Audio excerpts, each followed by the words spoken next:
Welcome to the deep dive. Ever wished you could take that hand-drawn animation feel, the expressive lines, and just put it straight into a 3D world? Without all the hassle. Exactly. Without fighting layers and layers of compositing or losing that original spark. Yeah. Well, today, that's exactly what we're digging into. Okay, let's unpack this. We're looking at a presentation called An Introduction to Blender's Grease Pencil, bringing your 2D art to life in 3D.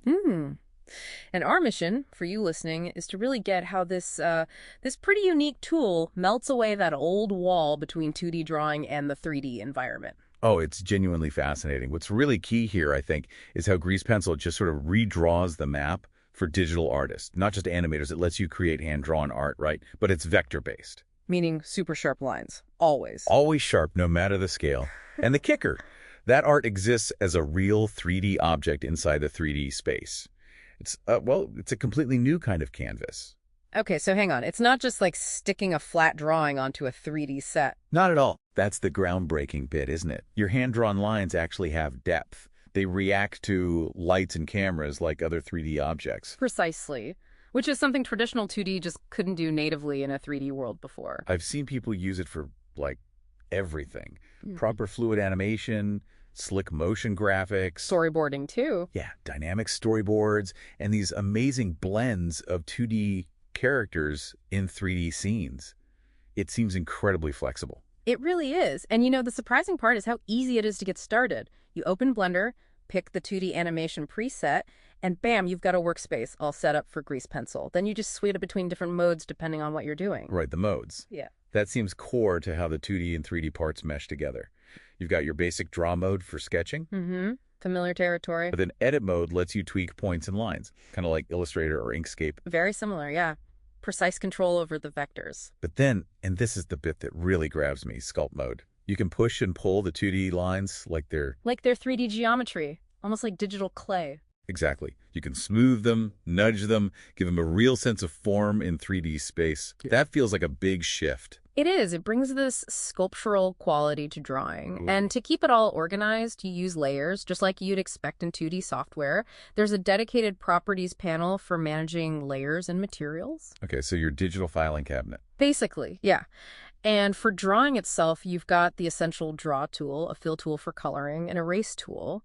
Plus, you set up materials for your stroke colors and your fill colors. So you're essentially constructing this piece of 2D art, but its home is this dynamic 3D world. That's it. And animating it. How does that work? You mentioned frame by frame, drawing new poses. Right. You use a timeline, put down keyframes, draw your poses, standard animation workflow in that sense. But getting smooth motion between those poses, you're not just winging it, are you? What helps with that? No, definitely not just winging it. That's where onion skinning is crucial. You turn that on, and you see these faint ghosts of the previous and next frames. Okay. So you can judge the movement arc better. Makes it so much easier to create smooth, believable transitions.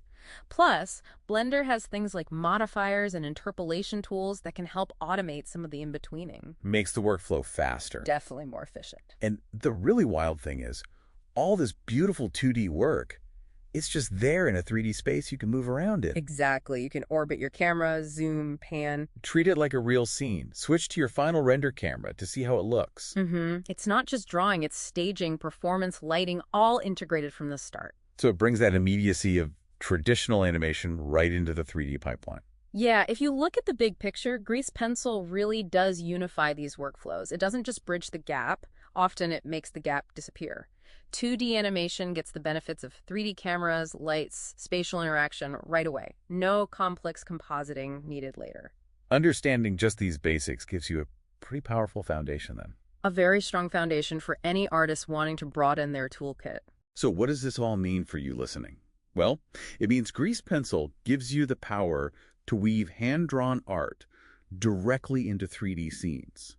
It opens up huge creative avenues, whether you're doing full animation, storyboards, motion graphics, or even just concept sketches in a 3D context. Precisely. It respects that craft of drawing, but leverages all the power and depth of the 3D environment. It's a tool, but also maybe a new way of thinking about making digital art. I think so. Bringing those expressive 2D elements into a world where they can be viewed and interact from any angle, that's significant. Definitely. Okay, so here's a final thought to chew on.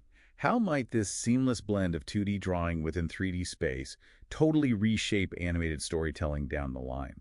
Think about it. What happens to traditional animation techniques when they can interact directly with the 3D world, not as a separate layer added later, but as part of the fabric of that world from the very first stroke? How could things evolve?